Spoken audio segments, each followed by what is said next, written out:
Hello and welcome to Thank You Thursday. Today we are talking about Olive Elaine Morris, born 1952, died 1979. Olive Elaine Morris was a black nationalist, community leader and activist based in Britain. She represented women of African and Asian descent and fought for squatters' rights in England. Morris was born in St. Catherine, Jamaica on the 26th of June 1952. Her mother was Doris Lewina, a factory shop steward, and her father was Vincent Nathaniel Morris, a forklift driver. Vincent and Doris came to England post-World War II in the Windrush generation, leaving Olive and one of her brothers with the grandmother.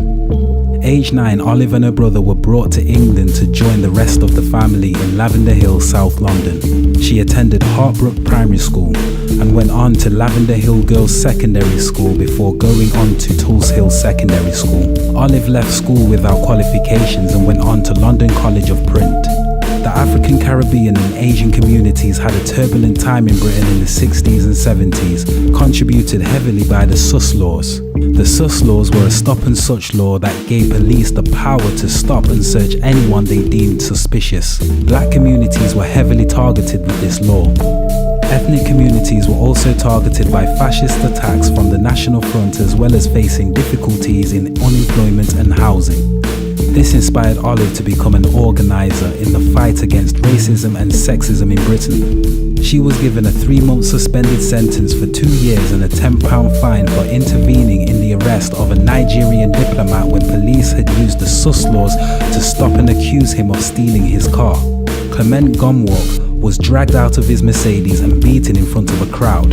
During this event, Olive was beaten beyond recognition by the police. The London police forced her to strip and threatened to rape her while she was in custody.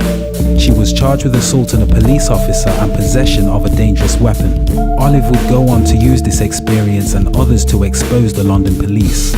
Several black leaders and members of the Black Panther Party in America visited London and gave lectures, including Malcolm X in 1965 and Angela Davis in 1967. This inspired Black Britons to start a local movement. This was the birth of the British Black Panthers, whose headquarters was on Shakespeare Road, Brixton. This later became the Black Workers' Movement. Olive joined the British Black Panthers at age 17. She was also a founder of Brixton Black Women's Group. Olive was also a member of the squatting movement. She was a squatter herself and squatted at 121 Railton Road in 1973. This was the home of Saba Bookshop, one of the first black community bookshops. It was also an organizing center for BASH, which was a community group which stood for Blacks Against State Harassment. It was a community center and the headquarters for the squatters movement. Olive obtained a social degree in social science after enrolling in the University of Manchester in 1975. She continued her activist work there, working with the National Coordinating Committee overseas students. She also founded the Manchester Black Women's Cooperative and Black Women's Mutual Aid Group. Olive also established a supplementary school after she had campaigned with black parents for better education provisions. She gained the opportunity to visit China, where she wrote an article named A Sister's Visit to China in 1977. It was published in Speak Out newsletter and touched upon self-help, community struggle and anti-imperialist struggles.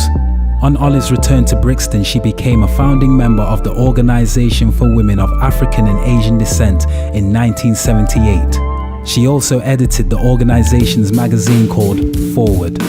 Shortly after, Olive became ill during a trip to Spain. When she returned, she was diagnosed with non-Hodgkin's lymphoma. She died on 12th of July 1979 at St. Thomas Hospital.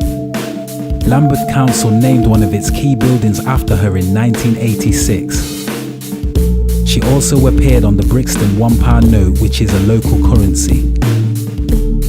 In 2011, the Morris Memorial Award was launched, which gives bursaries to young black women.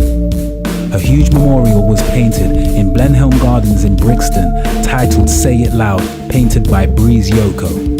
Olive Elaine Morris was a radical black feminist that fought for the rights and preservation of culture in ethnic minorities. In the words of Olive Morris, "Black women, fight now for the future of your kids." suffering. Fight police brutality. My heart will always be in Brixton. I would like to say thank you to Olive Elaine Morris. You definitely made the world a better place. Peace.